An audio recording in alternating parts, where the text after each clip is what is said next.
Bonjour, bonsoir à tous. J'espère que vous allez tous bien. Bienvenue dans cette nouvelle vidéo où nous allons essentiellement parler du protocole NAT. D'accord? Donc nous verrons ici comment configurer notre boîtier FortiGate pour qu'il puisse partir sur Internet. D'accord? Donc ici on va principalement autoriser notre réseau LAN à se connecter au niveau du réseau du fournisseur, donc qui est Internet. C'est ça le but de cette vidéo. D'accord? Donc, je rappelle que c'est aussi assez simple. Je vais d'abord rentrer dans mon boîtier FortiGate ici. La licence est encore expirée. Attendez un peu. Admin. Admin. 1, 2, 3, 4. Bon, c'est la session qui est expirée, c'est pas la licence. Autant pour moi. Ok. Donc, pour configurer notre NAT et pour autoriser notre machine virtuelle si à partir sur Internet, nous sommes obligés de venir faire quelques configurations sur notre boîtier pour l'autoriser à laisser passer tout le trafic qui provenant de notre réseau LAN vers le WAN. Donc nous avons quelques petites configurations à faire d'abord. Donc on commence d'abord par rappeler notre dernière commande, un ping sur google.com. Nous verrons que ça ne passera toujours pas. Si est valide, vous verrez que le ping ne passe pas. Il n'y aura rien à faire. Oui, le ping ne passe toujours pas. Donc, la première chose à faire d'abord, c'est quoi? C'est de venir configurer une route statique pour notre boîtier FortiGate. Donc, pour ce faire, je viens cliquer sur route statique ici. Puis, je viens cliquer sur nouvelle route. Je clique là, nouveau. Puis, qu'est-ce qu'on me dit? On dit la destination, c'est 06060. Pourquoi? Parce que c'est une route statique par défaut. D'accord? Donc, les routes statiques par défaut ou même les routes flottantes sont des routes dont la source est inconnue, mais on connaît au moins la destination. D'accord? Je ne sais pas si on se comprend très bien. D'accord? Donc ici, comme destination, ça sera 000, mais on va sortir par quoi? Par notre passerelle. Oh, maintenant, pour maintenant voir l'adresse de la passerelle, qu'est-ce qu'on doit maintenant faire? Donc, je vais encore rentrer ici sur notre interface ici où je peux toujours cliquer là-dessus de manière automatique.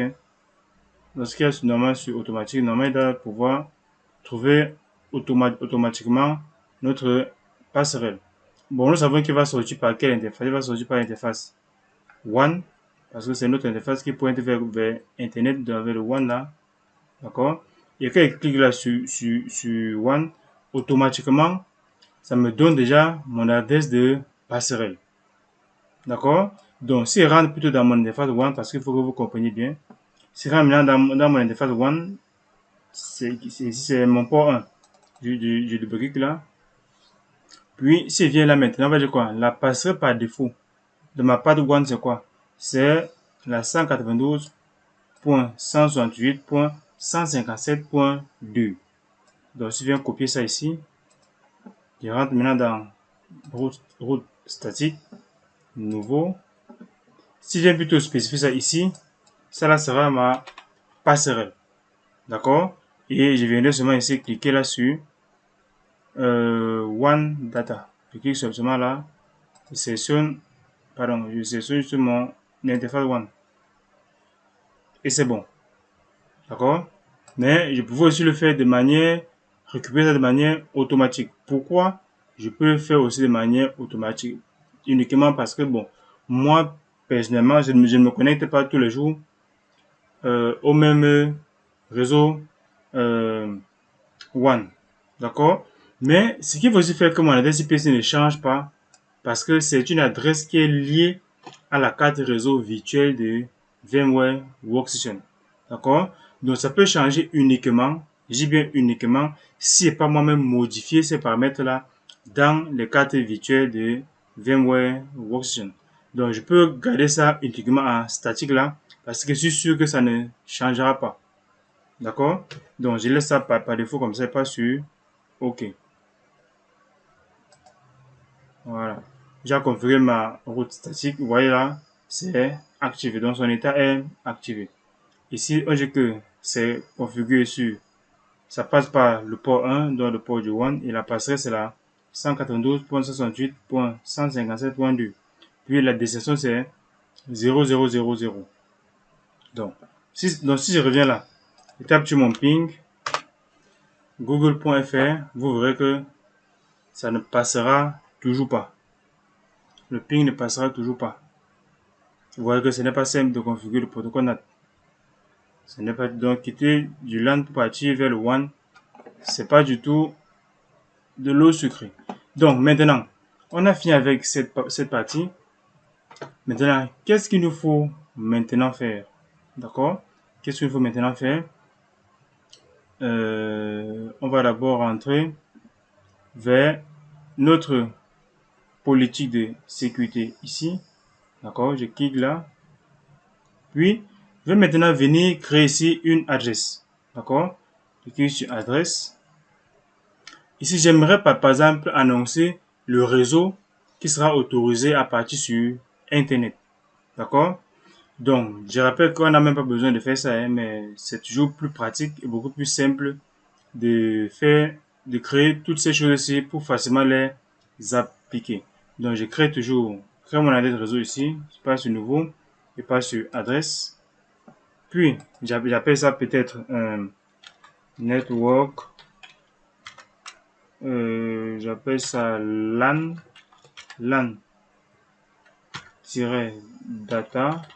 voilà. Puis, je vais par exemple donner une certaine couleur à l'adresse qui vient là de créer. Donc, par exemple, la couleur rouge. D'accord? Puis, le type de masque, bon, je laisse ça par défaut. Puis, je donne maintenant l'adresse IP. D'accord? Avec le masque. Voilà, donc, c'est ici, c'est là. Ça, c'est au réseau 192.168.10.0. Et il met ça en 3 fois 255.0. Et l'interface, vraiment de saisir une adresse IP valide. Bon, c'est pas grave. Ici, pour l'interface, ça concerne quoi? Ça concerne l'interface LAN data qui est située au niveau du port 2. Je valide ça. Puis, qu'est-ce qu'il met ici? Je laisse ça comme ça.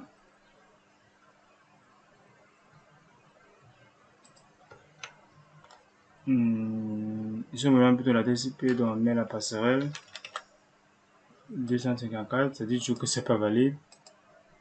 Je crois que c'est la plage.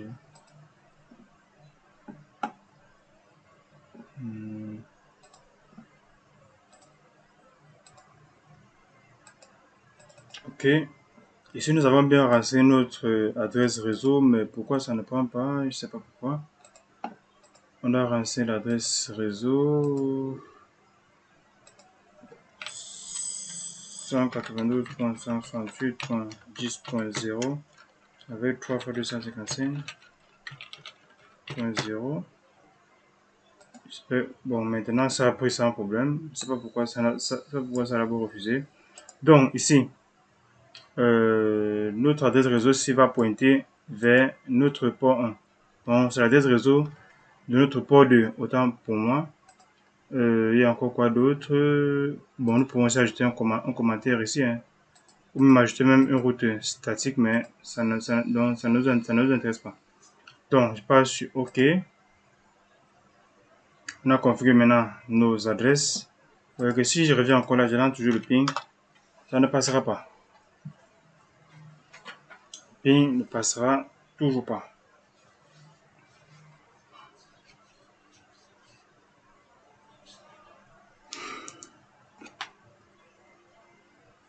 Vous voyez que c'est encore refusé. Donc, si je viens maintenant là, voici notre adresse réseau qui a été créée ici.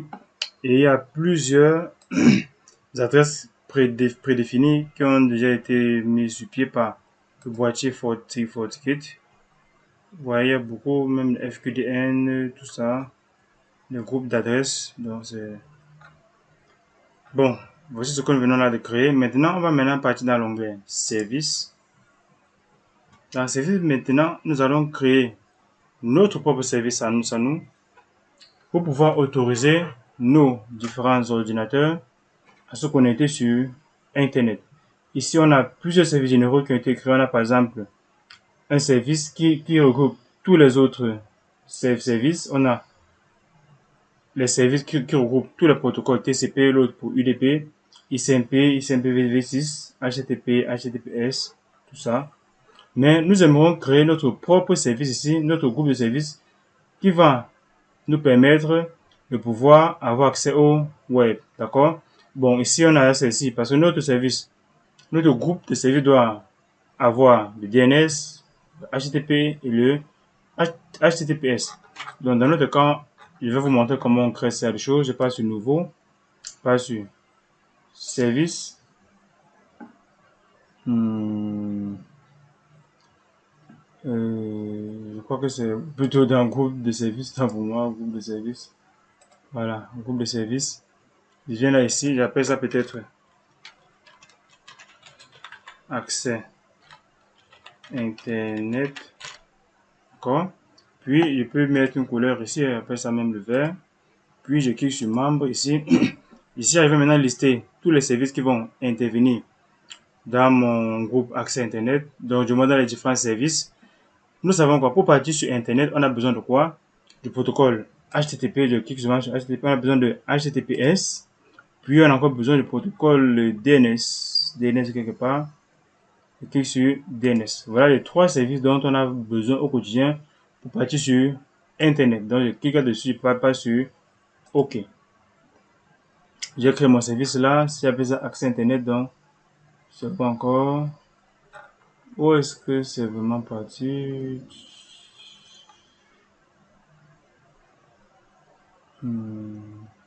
Vraiment, ça ne me respecte pas là. Comment il peut se cacher loin comme ça? Voilà, voici ceci.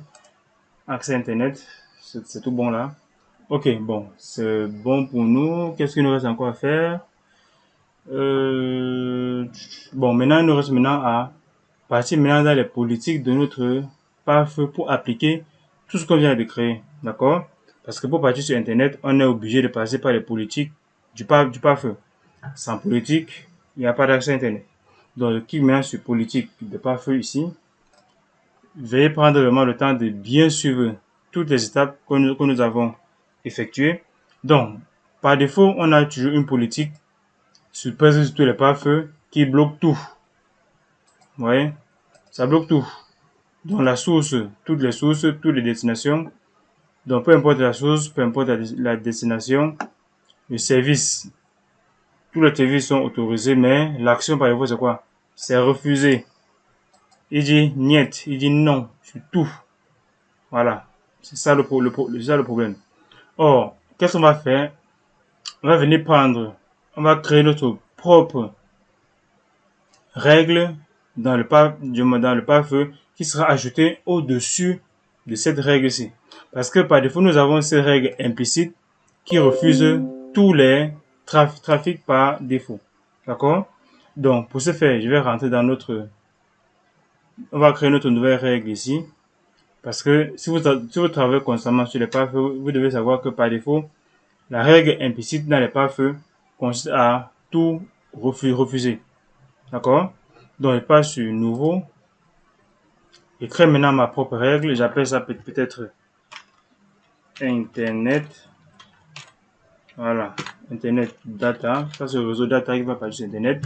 Dans laquelle maintenant mon adresse, donc pardon, mon interface entrante. L'interface entrante, c'est quoi? Ça correspond à mon réseau LAN. D'accord? À ma patte LAN. Parce que c'est elle qui entre et ça sort vers où? Vers la patte WAN. Donc, je clique là sur WAN Data. Puis, quelle est maintenant la source? La source des adresses IP, c'est quoi? c'est la network data que j'ai créée là précédemment. Si vous vous souvenez bien. D'accord? C'est la network LAN data. Puis la destination, c'est all.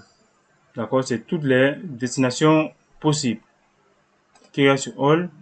Puis, qu'est-ce qu'il fait? Planification, bon, nous pouvons aussi créer les planifications aussi, hein. Peut-être à quelle heure ils doivent partir sur Internet, quelle heure est-ce que ils vont se, quelle heure est-ce que tel service va passer, à quelle heure tel service va se déconnecter, tout ça, bon. Pour l'instant, c'est pas ça qui nous intéresse. Donc, je laisse ça par défaut. Maintenant, sur service, on va maintenant venir ici à sélectionner le service que nous avons créé précédemment. On l'avait appelé comment là? Moi, je me souviens plus. C'est accès Internet, quelque chose comme ça. C'est quelque part là. Nous voici, accès à Internet. Et à l'intérieur, on a DNS, HTTP et le HTTPS. Donc, je clique là. C'est ça qui s'est ajouté ici. Puis, qu'est-ce qu'il fait? La NAT est déjà activée par défaut. Donc, je clique là sur NAT. Voilà. Pardon. Puisque si je ne clique pas là sur NAT, ça ne va jamais marcher. Donc, c'est bon pour nous. Bon, tout ce qui est lié aux politiques de sécurité, au profil de sécurité, nous le verrons dans les prochaines vidéos. Je crois que c'est bon. Même la policy inspection, on ne doit pas gérer ça maintenant. Activer cette politique, oui, c'est bon. Pas sûr, ok. Vous voyez que ma règle est venue s'ajouter où? Au-dessus de la règle implicite. D'accord? Juste au-dessus. Mais je peux toujours les basculer, hein, parce que je peux toujours venir porter ma règle comme ça là. Je l'envoie en bas. Bon, par défaut, lui, il est en haut, donc nous ne devons pas modifier ça comme ça. Donc, je rentre encore sur mon boîtier là. Il lance encore le même ping. Ping google.fr. Vous voyez que ça tente, ça essaie déjà de résoudre. Vous voyez que c'est une très bonne nouvelle. Ça essaie déjà de résoudre. Vous voyez là. Donc ça résout déjà, mais vous voyez que les pings ne passent pas. D'accord? Par contre, si je viens par exemple dans mon navigateur web là, je tape par exemple google.fr. Donc je valide là. Waouh! Boum! J'ai accès à Internet. Vous voyez, vous voyez la magie. J'ai accès à Internet. Si tu as par exemple là, youtube.fr.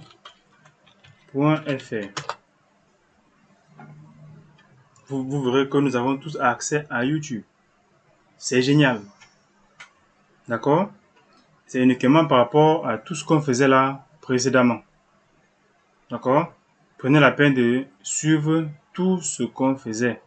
Suivez les étapes. Ne brûlez aucune étape. Ne brûlez vraiment aucune étape. Voilà. Bon, celui-ci me fait ces choses. Bon, c'est pas grave, ça ne m'intéresse pas. Bon, vous voyez qu'on a accès à Internet. Je tape ma facebook.fr. Vous voyez que j'ai accès au portail de Facebook. Donc, c'est bon pour nous, mais on a toujours un problème. Pourquoi le ping de google.com ne passe pas? Ça résout quand même, mais les pings ne passent pas.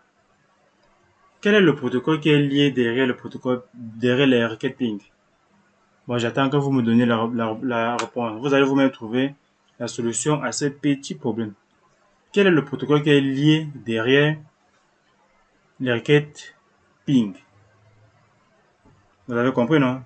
C'est le protocole ICMP. Est-ce qu'on a autorisé les requêtes ICMP dans notre boîtier FortiGate? Là, je ne pense pas. Je rentre un peu dans mon boîtier FortiGate ici. Est-ce qu'on l'a autorisé? J'entre d'abord dans mes règles ici. C'est pas sur accès Internet. Dans accès Internet, on avait seulement autorisé 3 services, à savoir le HTTP, HTTPS et même le DNS. Mais on n'a pas autorisé le protocole ICMP. Donc, qu'est-ce qu'on va faire? On va venir ici autoriser notre protocole ICMP dans notre service. Je clique là sur plus.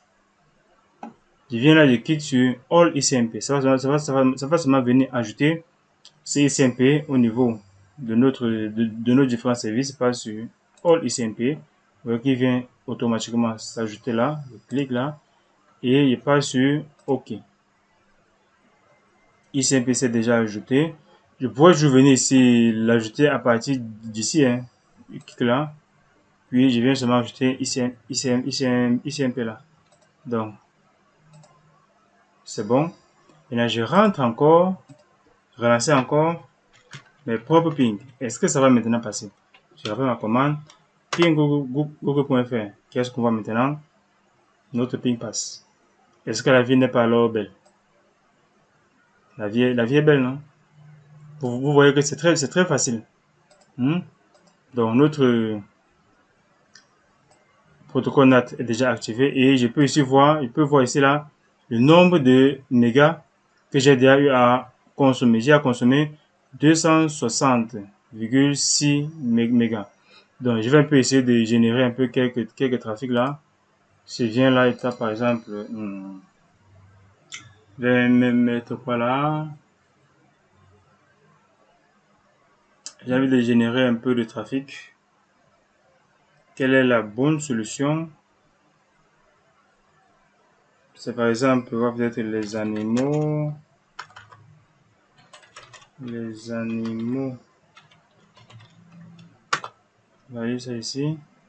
Bon, je vais un peu chercher s'il y a des vidéos liées aux animaux aussi. Parce que je n'aime pas chercher une vidéo qui sera censurée. Je vais prendre des choses simples. C'est juste dans le but de générer du trafic. Je vais un peu baisser un peu le volume parce que je n'aime pas que ça interfère ici.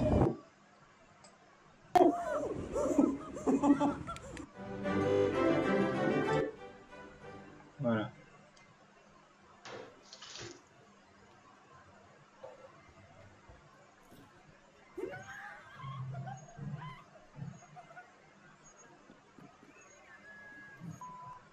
Je génère seulement un peu de trafic là.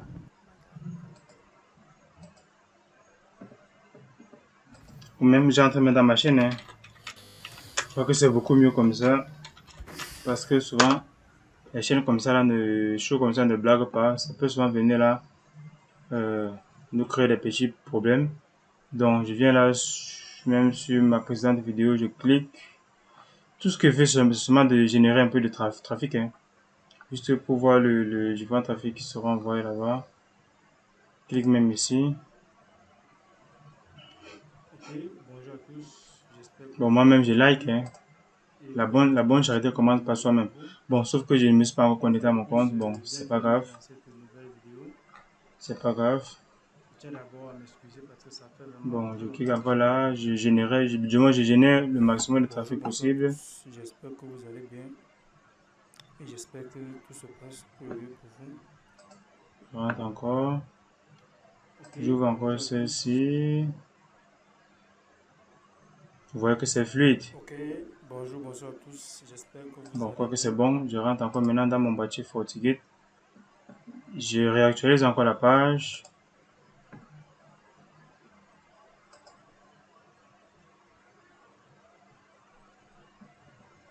Je réactualise la page. Vous voyez que j'ai à consommer 408,92 mégas. Vous voyez un peu les choses. Vous voyez que c'est très génial. Donc si j'ouvre encore là, ça va montrer la courbe de consommation. Voici celle-ci. Voici ma courbe de consommation là. Ok, j'espère que vous avez d'un temps soit peu compris tout ce qu'on faisait ici. Donc, pour augmenter un peu, bon, pour un peu mieux comprendre, je vais essayer de prendre une deuxième machine ici. Prends quelle là. Je vais prendre qui là. J'ai besoin d'un cobaye. Bon, on prend même un VPCS ici. Je vais voir si lui aussi, il peut savoir accès à Internet, s'il peut savoir les paramètres de TCP/IP. Connecte là, je le démarre. J'ouvre son terminal. C'est DHCP. J'aimerais qu'il récupère les paramètres TCP/IP via le protocole DHCP qu'on a configuré sur notre boîtier FortiGate. C'est bon, il a reçu la 10.101. Donc, c'est fait un ping. C'est fait par exemple show IP. Ça va m'afficher tous les paramètres TCP/IP qui sont là. Donc, la TCP, la passerelle par défaut, DNS, le serveur DHCP et même la durée de vie. Donc, c'est fait ping google.fr. Vous voyez que même mon VPCS a accès à Internet. Donc, j'ose croire que cette vidéo vous sera utile. Notre petite vidéo touche déjà à sa fin. Donc, je vous remercie de m'avoir suivi et je vous donne rendez-vous dans la prochaine vidéo. Si vous avez des soucis, veuillez me faire part au niveau des commentaires. Bonne journée à tous. Pardon, n'oubliez surtout pas de liker, d'accord? C'est très important. Parce que moi aussi, ça me permet de pouvoir aussi me positionner dans la communauté française des youtubeurs. Si vous avez fait un constat, c'est plutôt la communauté anglaise qui est en train de battre le record sur YouTube par rapport aux tutoriels. Donc, faisons aussi l'effort d'encourager nos petites poignées de main qui contribuent d'un temps soit peu à l'évolution de la communauté francophone dans des réseaux sociaux. Donc, je rappelle que ces vidéos ne sont pas monétisées, hein. Donc, je ne fais pas ça pour gagner quoi que ce soit sur YouTube. Je le fais uniquement. Donc, je le fais uniquement et essentiellement pour l'éducation. Rien de plus et rien de moins. Ok, bon, merci de m'avoir suivi et rendez-vous dans la prochaine vidéo.